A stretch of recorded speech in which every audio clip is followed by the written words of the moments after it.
আসসালামু আলাইকুম দর্শক, শুভেচ্ছা, স্বাগতম। একটা নিউজ আমি পড়ছি, একটা খবর পড়ছি দর্শক, খুবই খারাপ লাগলো। এবং এটা যে কিভাবে হয়, এটা আপন সন্তানরা কিভাবে এটা বাবা মার সাথে করতে পারে, তা আমি ভাববেই পাই না, কুল পাই না যে এটা কিভাবে হয়।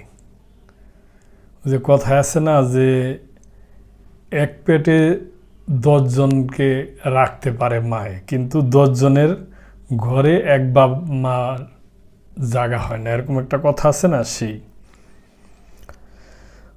অসুস্থ বাবাকে গজারি বনে ফেলে গেল সন্তান, হাসপাতালে নিল পুলিশ। কি আফসোস। 60 ঊর্ধ্ব অসুস্থ বাবাকে বয়স্ক পুনর্বাসন কেন্দ্রে না রাখতে পেরে গাজীপুরের হোতাপাড়া এলাকায় গজারি বনে ফেলে রেখে যান মেয়ে ও জামাতা। আহা, কি আফসোস। এই যে ফালাই গেল, এখানে রাত হওয়ার পরে কি হইব না হইব, কই যাইব, সাপে কামড় দিতে পারে কিংবা কোনো আক্রমণ হইতে পারে। সোম থেকে বুধবার পর্যন্ত ওই বৃদ্ধাকে হোতাপাড়া এলাকার বিমান বাহিনীর ঘাঁটির উত্তর পাশের গজারি বনে পড়ে থাকতে দেখেন স্থানীয়রা। আহারে।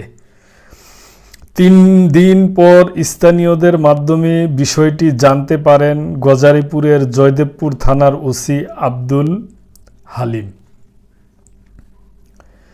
তিনি বলেন, পরে পরিচ্ছন্নতা কর্মীদের দিয়ে বৃদ্ধকে গজারি বন থেকে উদ্ধার করে গোসল করিয়ে বুধবার রাতে ঊর্ধ্বতন কর্তৃপক্ষের পরামর্শে গাজীপুর শহীদ তাজউদ্দিন আহমেদ মেডিকেল কলেজ হাসপাতালে নিয়ে যান। বৃদ্ধ সাকিব আলী সর্দার শরীয়তপুর জেলার গোসাইরহাট উপজেলার চরডিপুর গ্রামের প্রয়াত আব্দুর রহিমের ছেলে। সাবেক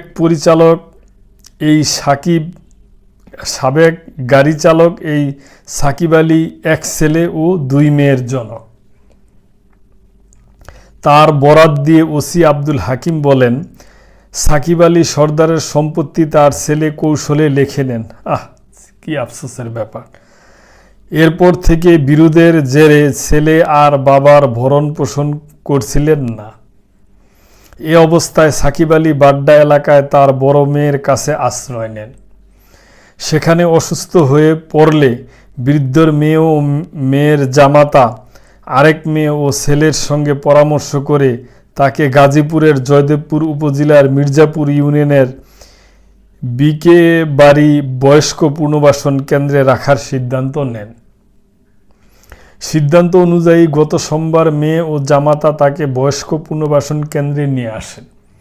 তবে অসুস্থ থাকায় বৃদ্ধকে রাখতে অপারগতা প্রকাশ করে কর্তৃপক্ষ। পরে স্থানীয় বিমান বাহিনীর ঘাঁটির উত্তর পাশের গজারি বনে বৃদ্ধকে ফেলে যান স্বজনরা। কি পরিতাপের ব্যাপার। ওসি বলেন, গজারি বনে বৃদ্ধকে নোংরা অবস্থায় পাওয়া যায়। তার পায়ে মলমূত্র ও প্রস্রাবের রাস্তায় ক্যানোলা লাগানো ছিল। আরে।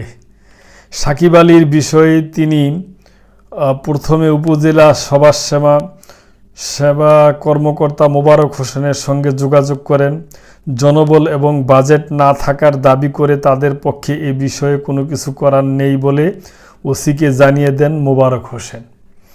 পরে অসুস্থ সাকিব আলীকে পাঠানো হয় গাজীপুর শহীদ তাজউদ্দিন আহমেদ মেডিকেল কলেজ হাসপাতালে।